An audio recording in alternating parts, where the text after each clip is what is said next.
It was raining heavily, but Maya didn't think twice when she saw the homeless old man standing in the cold rain, no coat, no shelter, just shaking hands and eyes full of defeat. She stopped, helped him, and disappeared into the storm without expecting a thing. Just hoped he survived the night. But the very next morning, when her manager fired her in front of a diner full of strangers, that same old man walked in, clean, steady, unrecognizable, and when he spoke Maya's name, every single person in that room froze. Before we continue, I want to speak to you for a moment. If stories like this remind you that kindness still exists, if they make you feel something real in a world that's getting louder and colder, then I'd love to have you here with us. This channel isn't just videos, it's a tiny corner of the internet where good people come together, where we believe in second chances, in hope, and in humanity. And right now, you're early. You're part of the very first people building this family with me. So, if you want to grow with us, if you want more stories that touch your heart, go ahead and subscribe. It's free. It supports the channel more than you know, and it tells me that there are still people out there who believe in kindness just as much as I do. If you have subscribed to this channel, I can officially say, welcome to the family. The rain started long before Maya's shift ended. By the time the clock hit 11:47 p.m., she felt as drained as the soaked apron hanging from her waist. The diner smelled of burnt coffee and bleach, her feet ached from 12 hours of nonstop walking, and her tips, barely enough for a bus ride, sat crumpled in her pocket. She clocked out, pushed open the back door, and the storm greeted her like a wall of needles. Thunder rolled across the sky, and her breath fogged in the cold. Just another night. Maya wrapped her thin hoodie tighter around herself and began the long walk home. The street lamps flickered as she passed, throwing broken shadows over the sidewalk. The city always felt different in the rain, like it whispered secrets through the gutters. She was halfway down Maple Street when she saw him, an old man huddled under a cracked bus stop shelter, as drenched as the road beneath him. No coat, no shoes, just worn-out socks. His hands trembled violently, his chest rising and falling in uneven breaths. His face, lined, pale, beaten by life, was tilted downward as if he didn't have the strength to lift it. Maya slowed. "Don't stop," a part of her whispered. She barely had money for herself. She was living on borrowed time at work, one mistake away from losing everything. She didn't have room to save anyone. But then she saw his eyes. Not looking at her, just staring into the rain with the quiet acceptance of someone used to being invisible. Her feet moved before her mind agreed. She stepped into the shelter, rain dripping from her sleeves, and said softly, "Sir, are you okay?" The old man lifted his head.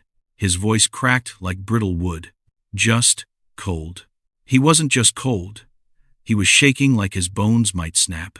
Maya felt something twist inside her chest. She pulled off her jacket, the only warm thing she had, and placed it over his shoulders. He blinked at her, confused. "You need it more than I do," she said. "But," he started. "No but. Put it on." He obeyed, hands weak. The jacket swallowed him, but the tremors eased a little. Maya looked at the $5 she had tucked in her pocket, her last meal for tomorrow. It suddenly felt selfish. She handed it to him. "Get something hot to eat." His voice broke. "Miss, I haven't eaten in 2 days." "I know," she whispered. She extended her small umbrella, holding it over both of them as the wind pushed the rain sideways. "Come on, you can't stay out here." He flinched. "People don't usually invite me anywhere." "Well, I'm not people." She forced a smile. "I'm Maya." A pause. His brown eyes softened. "Charles," he said. "Charles Burke." She helped him stand. He was lighter than she expected, and guided him down the slippery sidewalk. Every few steps he coughed, a deep, painful sound that made her walk faster. She kept the umbrella tilted toward him, letting her own hair and shoulders soak. "You're freezing," she murmured. "So are you," he replied. They reached her apartment building, an old 3-story complex that smelled like damp carpet and rust, but the lobby was warm, and right now, warmth was all that mattered. "You can sit here for the night," Maya told him.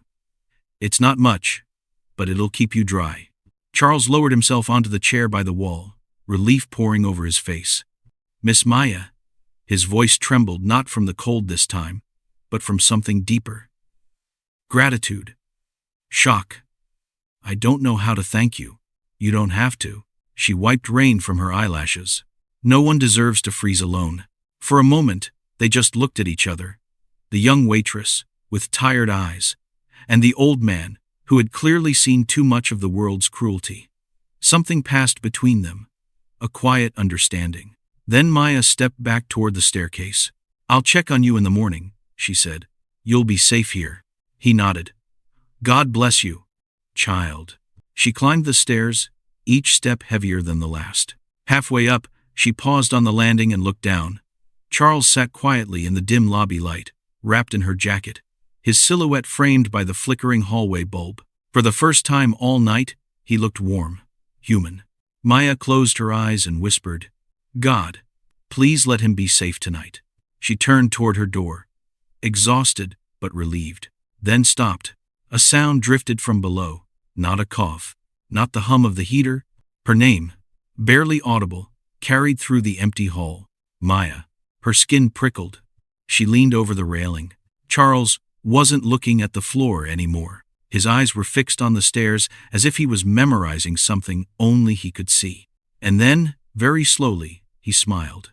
Not a threatening smile, not a strange one, but a smile, full of knowing, full of purpose, as if he already knew something about tomorrow that she didn't.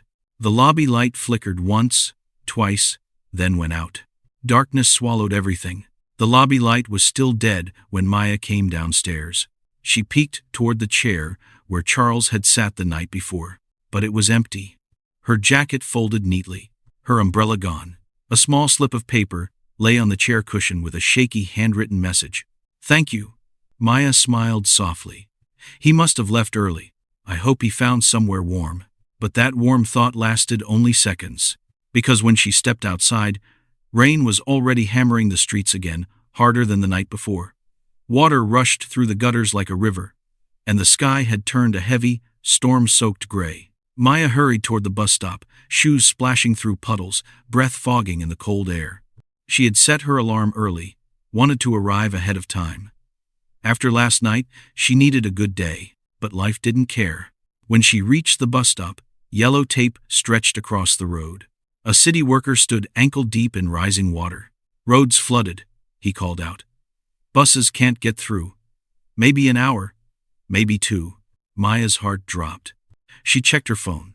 6:53 a.m. Her shift started at 7. She whispered a curse and started running, rain hitting her face like needles, her hair plastered to her cheeks, her hoodie already soaked. She ran until her lungs burned, until the diner sign finally appeared through the stormy blur. 7:07 a.m. 7 minutes late. She prayed Frank wouldn't make it a big deal. She prayed he'd understand. But the moment she stepped inside, she knew she was doomed. The diner was packed, every seat full. Counter buzzing, coffee machines hissing. Customers whispered, the smell of bacon and heat thick in the air. And there, at the center of it all, stood Frank the manager, with a permanent scowl, straightening his tie like he owned the world. Next to him was a tall man in a gray suit. The owner. Maya's stomach twisted. Before she could speak, Frank saw her. His eyes narrowed so fast, it was like he'd been waiting for this exact moment. Well, he said loudly, drawing the attention of the entire diner. Look who finally decided to show up. Heads turned. Forks froze mid-air. Maya swallowed. Frank? I'm sorry. The street was flooded. And? He cut her off with a sharp laugh. A real professional excuse. Floods, storms, aliens. Always something with you. Frank, I'm only 7 minutes. 7 minutes too late. His voice rose, echoing off the chrome walls. The owner watched silently, hands folded. Frank stepped closer, eyes burning with the satisfaction of someone who finally had an audience for his cruelty. You're unreliable, Maya. Lazy, slow, and frankly bad for the diner's image. His gaze swept her soaked clothes. Just look at you. A few customers whispered, Uncomfortable. Maya clenched her jaw. I came here every day. I stayed extra hours. I worked double shifts, and still managed to disappoint me, Frank barked. Do you think I haven't noticed your mistakes? The free refills you give? The customers you feel sorry for? This is a business, not a charity. Maya felt heat crawl up her neck. Frank, please, not here, not like this. But humiliation was the whole point. Frank puffed his chest and looked around theatrically. Everyone, I want you all to listen. The diner fell silent. Even the sizzling grill seemed to pause. This, he pointed at Maya, is what happens when an employee can't be trusted, when they drag down the rest of us with their irresponsibility. Maya's eyes blurred. She refused to let the tears fall. Frank, she whispered, please stop. No, he snapped. This ends today. Maya Lewis, you're fired. Effective immediately. The room froze. Some customers looked away out of shame. Others watched with pity. The owner said nothing, just raised a brow, as if approving the spectacle. Maya took a step back, swallowing hard, refusing to crack. I'll get my things, she said quietly. She turned, walked past the customers, past the clattering forks, past the humiliation, clinging to the air like fog. She grabbed her bag from the back room and headed toward the door. Frank shouted after her, "Don't bother coming back for next week's check." She didn't turn around. She wouldn't give him that satisfaction. Outside, the rain was softer now, falling in a steady rhythm like the sky was apologizing for what the world kept doing to her. Maya wrapped her arms around herself and started walking. No umbrella, no jacket, just the sting of injustice settling heavy inside her. She made it halfway across the street before she felt it. Eyes on her. Slow, intentional, familiar. A black car sat parked beneath a street lamp, engine low, windows tinted dark. As she walked past, the back window rolled down just an inch, barely enough to see inside. But it was enough. Seated in the back, dry, warm, and watching her with calm recognition, was Charles Burke. The same man she had saved, the same man she thought vanished. But now, his posture was straight, his clothes clean, his eyes sharper, his expression unreadable. He watched Maya walk away as if he'd been expecting this moment. As if this was why he came back. The rain hit harder. Maya slowed, sensing something shift in the air, and the car's window slid quietly shut. The black car turned the corner and vanished into traffic, leaving Maya standing in the rain with more questions than hope. She didn't know that back at the diner, the place she had just been thrown out of, something was brewing, something meant for her. By noon, the diner felt different. Customers whispered.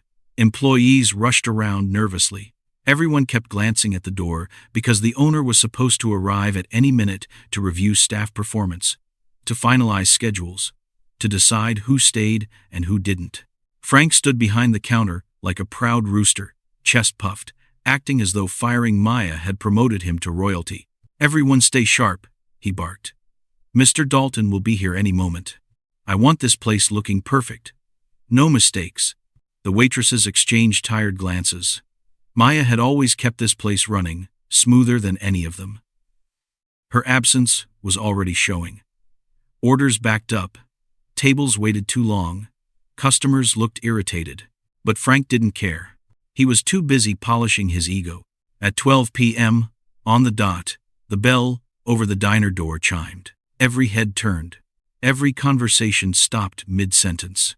Every breath paused, waiting for the owner. But it wasn't him. A man stepped into the diner wearing a heavy gray coat, hair neatly combed, face shaved clean. He moved with quiet confidence, shoulders squared, chin lifted. He wasn't the same frail man they'd passed on the sidewalk yesterday. He wasn't the shaking figure they'd thrown scraps to. He wasn't a shadow of the world's cruelty. He was someone different. Someone everyone noticed. Charles Burke. The diner fell silent, as if an invisible hand had pressed mute. Frank blinked, squinted, then scoffed loudly. You, no, absolutely not. We're not doing this today. We don't serve people who come in here begging for handouts. A few customers gasped. Someone whispered, "He doesn't look homeless." Frank snapped. Out. Now. Before I call the police. Charles didn't move, didn't flinch, didn't shrink the way he had last night beneath the rain. He scanned the diner with calm, assessing eyes. I'm not here for food, he said, voice steady and unexpectedly deep. I'm looking for someone. Frank threw up his hands. We don't run a lost and found for street beggars. Charles's gaze cut to him, sharp as glass. I asked, he said slowly, for someone. The tension thickened. Frank rolled his eyes. Who could you possibly be looking for? A beat of silence. Then, Maya. Everyone froze. Even the coffee machine seemed to stop steaming. Charles took one slow step forward. The waitress from this morning, he clarified, voice echoing in the hush. Where is she? A few waitresses exchanged looks, but no one dared speak. Frank let out a mocking laugh. Oh, her? She's gone. Fired. He shrugged, dismissive. Not that it matters to you. For the first time, something flickered across Charles's face. Not sadness. Not confusion. Resolve. And something darker beneath it. He lifted his chin. You fired her? Frank smirked. Yes. And trust me, she deserved it. A quiet beat. Then Charles said, No, she didn't. His tone was soft, but the kind of soft that felt like a warning. Frank bristled. And who exactly are you to tell me how to run my staff? Your staff, Charles repeated, almost tasting the words. Interesting choice, considering you don't own this diner. Frank's jaw clenched. That's none of your business. Oh, but it is. The entire diner leaned in. Charles pulled off his gloves, revealing hands that didn't look like they belonged to a man who'd slept on the streets. Steady, confident, clean. He rested them on the counter and spoke slowly, clearly. My name is Charles Burke. I once owned 5 businesses. His eyes drifted across the room, landing on the shocked faces listening. Until illness and fraud wiped everything away. Gasps rippled through the diner. Even Frank's smirk faltered. Charles continued, voice calm but commanding. And before my life collapsed, I had business partners, associates, investors. He paused. Men like. The bell above the door chimed again. The real owner, Mr. Dalton, stepped in. His eyes widened the second he saw Charles. Charles, he breathed. Good God, it is you. Frank went pale. The room exploded in whispers. Charles didn't look at Mr. Dalton. He kept his gaze locked on Frank. Tell him, Charles said quietly, what you did to Maya. Mr. Dalton looked between them, confused. What's going on? Frank stumbled over his words. Sir, I was only she was late. And you humiliated her, Charles finished. In front of your customers. And then fired her for being 7 minutes late during a flood. Mr. Dalton's expression darkened. Frank swallowed hard. Charles straightened his shoulders. Call her back, he said. Frank blinked. What? Call, Charles repeated. Her back. A moment of razor silence. Immediately, the room held its breath. Because for the first time, everyone realized. Charles Burke was not done yet. Not with Frank. Not with the diner. And certainly not with Maya. The diner was frozen in silence. Frank stood trembling. Mr. Dalton stood confused. The employees stood hopeful. And Charles Burke stood calm like a man who had waited a long time to reclaim his own voice. Mr. Dalton finally cleared his throat. Frank, call her. Now. Frank fumbled for his phone, hands shaking. When Maya answered, his voice cracked as he muttered something about a misunderstanding and asked her to return. She didn't believe him, but she came. 20 minutes later, the bell over the diner door jingled softly, and Maya stepped inside. Still damp from rain, still tired, still carrying her humiliation like a weight she hadn't shaken off yet. All eyes turned to her. She froze when she saw Charles standing at the center of the diner beside the owner. Charles? She whispered, barely audible. He offered a gentle, reassuring nod. Maya, please. Come here.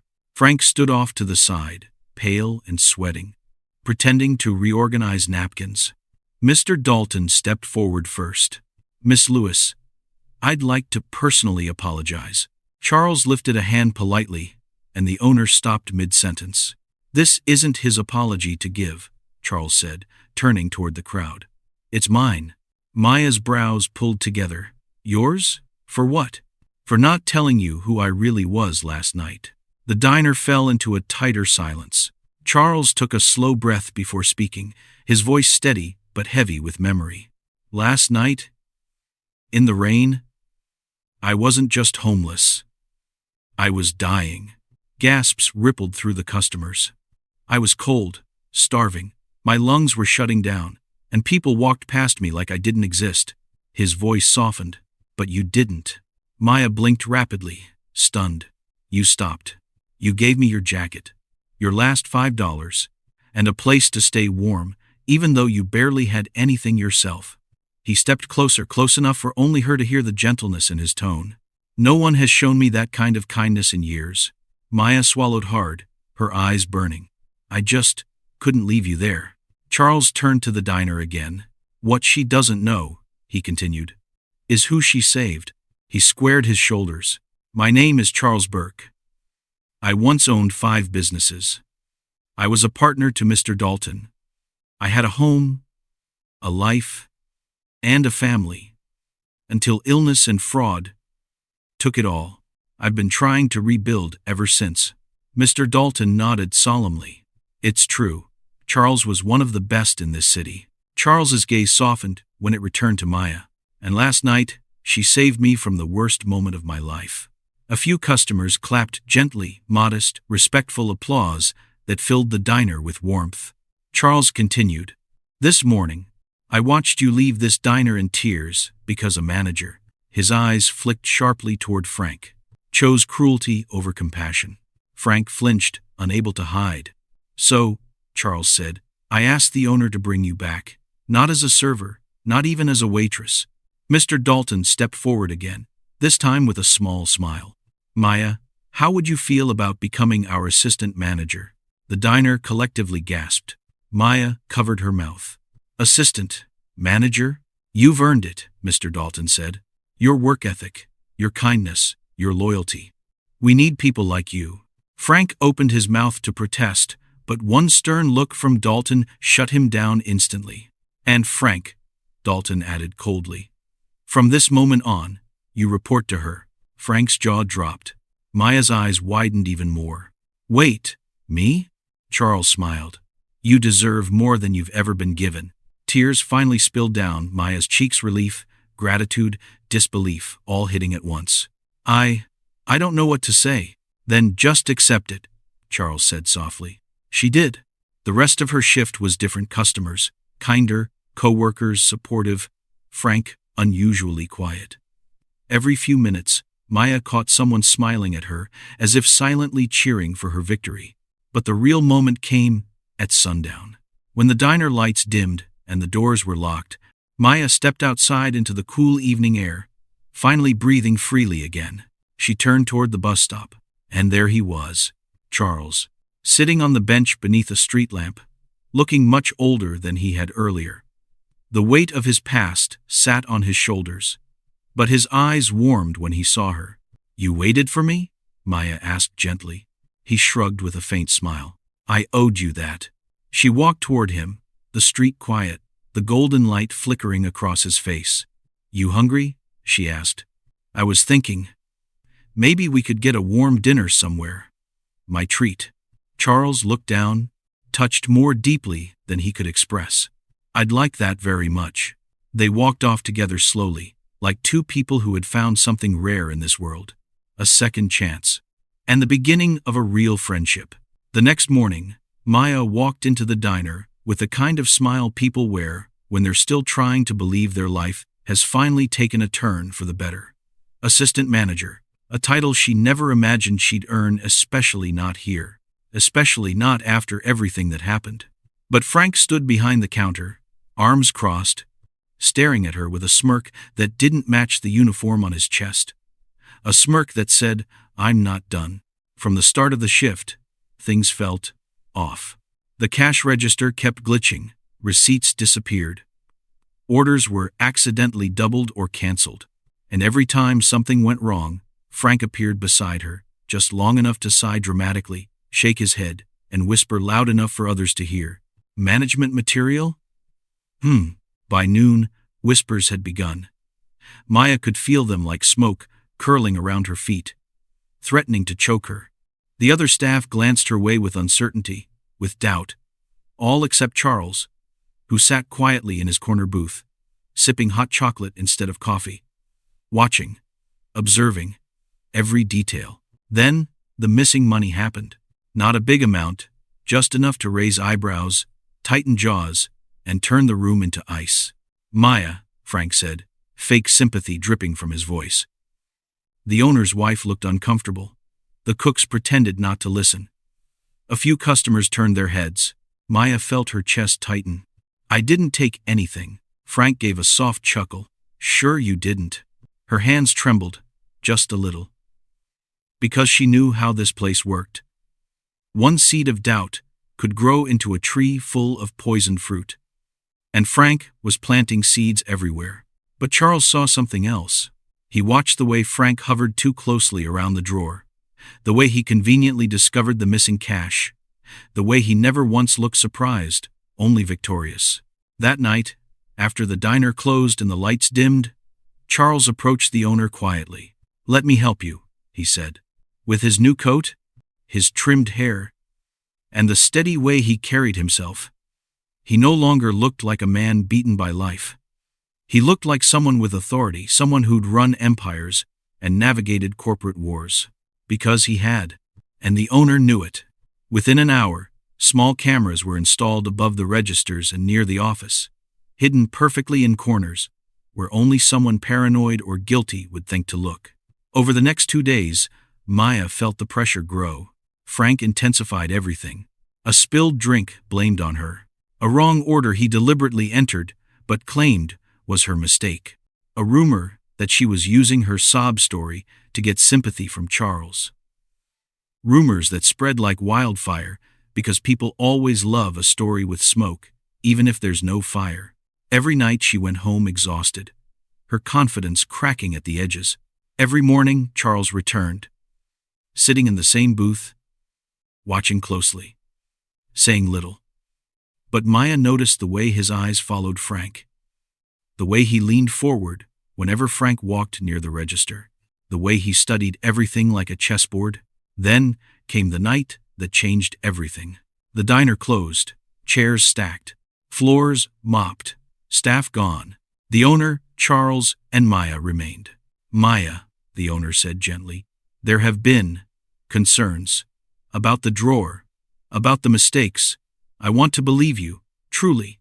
But," Charles raised a hand, a quiet gesture, but strong enough to make everyone stop breathing. "I think," Charles said, "it's time we all looked at the truth." He stepped to the small office and opened the laptop. The security feed flickered to life. Quiet, grainy, cold. The first clip showed the diner at night. Empty, dark. Only the glow of streetlights leaking through the windows. A figure entered the frame, not through the back door, not through the office, but through the front, using a key. Frank's key. Maya's heart raced. The video zoomed in. The figure moved straight to her drawer, hesitated only slightly, then reached inside, fingers curling around bills that didn't belong to him. The owner covered her mouth. Maya stepped back, shaking, but Charles leaned forward, eyes narrowing. Then there it was. The frame froze on a hand. Broad, small scar near the thumb. Familiar, the same hand that pointed at her every morning. The same hand that pushed blame like a weapon. The same hand that was always far too comfortable hovering around her drawer. Frank's hand. Maya exhaled shakily. The room felt like it inhaled. The owner whispered, "My God." Charles didn't move, didn't blink. He only spoke one single sentence, low, quiet, and deadly calm. "Tomorrow, we end this." The owner pressed play, and the footage continued, showing Frank turning back toward the camera, smiling. A smile meant for someone he didn't know was watching. The next morning, the diner buzzed with an unfamiliar electricity. Staff members whispered. Customers sensed tension, and even the coffee machines hissed like they knew something was coming. A mandatory staff meeting was called, Everyone gathered around the cooks, servers, assistants. Maya stood near the back, her hands clasped tightly. Charles stood beside the owner, calm and steady, like a man who'd done this kind of thing many times before. The owner cleared her throat. "There's something we all need to see." She pressed play. The footage filled the room. Frank sneaking in after hours, opening Maya's drawer, taking money, smiling. Frank sneaking in. Silence dropped over the diner like a heavy curtain. Someone gasped. Someone else muttered, "I knew something was off." But most just stared at the man they once trusted, watching every lie unravel in seconds. Frank's face turned red, then pale, then furious. "This is ridiculous," he barked. "It's fake. She set me up. Charles stepped forward just enough to silence him without raising his voice. "No more lies." Frank looked around, searching for an ally. There were none. Every person he'd manipulated, every whisper he'd spread, all collapsed around him like a house of cards. The owner's voice cracked with disappointment. "Frank, pack your things. You're fired." It wasn't just a firing. It was an exile, a stripping of power he had abused for far too long. 2 staff members escorted him out as he shouted empty threats into the hallway. The bell over the diner door jingled as he was finally thrown out. And for the first time in weeks, the diner felt breathable again. Maya exhaled, and suddenly her shoulders shook. Tears slipped down her cheeks, not from fear but from release. The storm she'd been carrying finally broke. Charles stepped beside her gently. "You don't have to hold it in anymore," he murmured. She covered her face, overwhelmed. "You didn't," he said softly. "You stood your ground. You survived every hit. You deserve more than this place gave you." The owner approached, eyes warm with guilt. "Maya, I owe you an apology. A big one. And something more." But Charles spoke first. "I've been searching," he said, "for a place to rebuild myself. Somewhere small. Somewhere real. I think I found it here." Maya blinked at him, unsure what he meant. He continued, "I want to invest in this diner, restore it, grow it, but I can't do it alone." His gaze met hers, steady, sincere. "I want you by my side, not as an assistant, as co-manager." The room murmured. The owner nodded, already aware, already supportive. Maya stared at Charles, stunned. "Me? You," he said. "The woman who saved my life without asking for anything. The woman who kept this place standing while people tried to tear her down. I want you to help me rebuild this diner, and myself." It wasn't a romantic confession. It was something deeper. Respect, partnership, trust earned through storms instead of promises. Maya wiped her cheeks and nodded slowly. "Yes, I'd be honored." The diner erupted into applause. Relief and joy filled the room like sunlight finally breaking through clouds. Later that evening, after the last customer left and the lights dimmed, the rain began again, soft, steady, familiar. Maya locked the door, turned around, and saw Charles standing at the counter, 2 cups of coffee steaming between them. She picked up 1 cup and walked toward him. "You saved me in the rain," he said quietly, looking at the storm outside. Maya smiled a real smile, strong and warm. "We saved each other." They raised their cups. Outside, the rain kept falling, but inside, something new had begun. A partnership, a future, a second chance born from a storm and rebuilt with kindness. What will you rate this story, from 0 to 10? And what part of the world are you watching from? Comment your country below. Let's build a global community rooted in kindness and second chances. If this story moved you, don't forget to subscribe and share it with your friends. Your support brings us closer to our 1K subscriber milestone and inspires us to keep creating more emotional stories of resilience, healing, and Black excellence. Thank you for being part of our journey. Your presence matters more than you know. Hope to see you again.